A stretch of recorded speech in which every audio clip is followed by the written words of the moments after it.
Hi there. Welcome to Love, Laugh, and Learn, Sunday at 2 o'clock. Linda Loudon. It's happy to have you with us. Today's subject is education system, our education system, and what is wrong with it. And next week, we might say, why can't we fix it? Somehow it seems to me if you knew the answer to that, you could fix it, but we'll see when we get there. Okay, so today, why is our education system not working? And this is mainly kindergarten or first grade through 12th grade in high school. Now, when I went to college, mind you, I went back as an adult, right? I went back in my 50s to college, and I said, this is terrific, because college does teach you via the project mode. Or I could say that since I was a art student, I went back for interior design, we learned through creating a project. You had 4 hours in a studio class, 4 hours. I thought, oh my God, I won't be able to stand it. The time flew. You made a project. That was your work. I tell you, by the time you were done with your project, you knew what you were talking about. So what's wrong with today's education system? There's 3 things that are wrong with it. And one is that it's basically busy work. It's memorization. Was it true for you the same it was for me that you had to learn who discovered Florida every year, right? A memorization table every year. So memorization is busy work. It's not the way to learn. That's number 1. Number 2 is that everyone's jammed in the same classroom, and everyone is under the same methodology that's being promoted that day. Now I understand that there are school systems around the world and even in our country that are changing things. Rhode Island, New Mexico, I'm sure there's a host of other school systems that have broken this set, arbitrary, boring system. Everything comes in a package.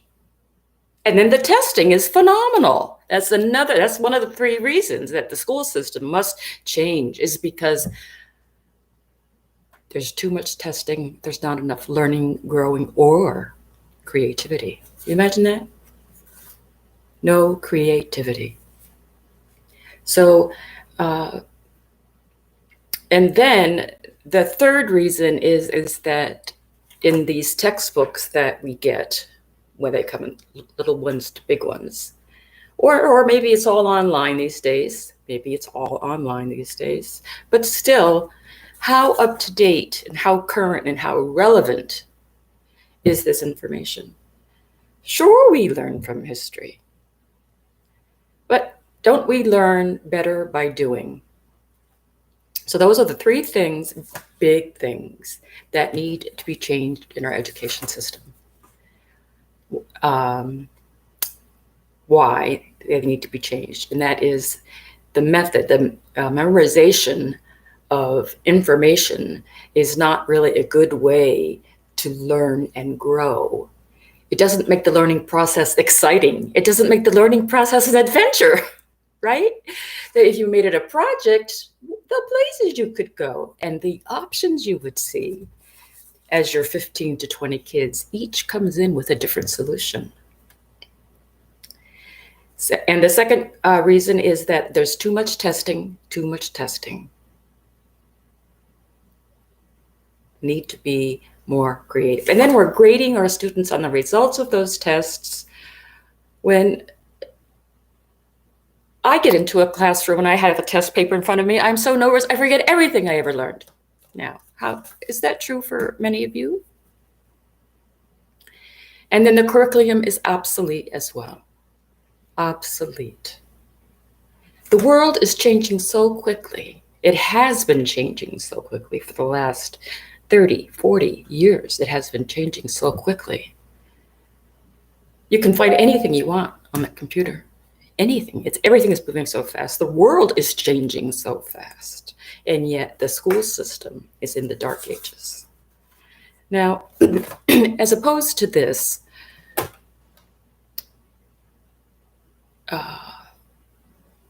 artifact, ancient problem of our school system, I want to bring you up to date with a manifesto by a modern author by Seth Godin.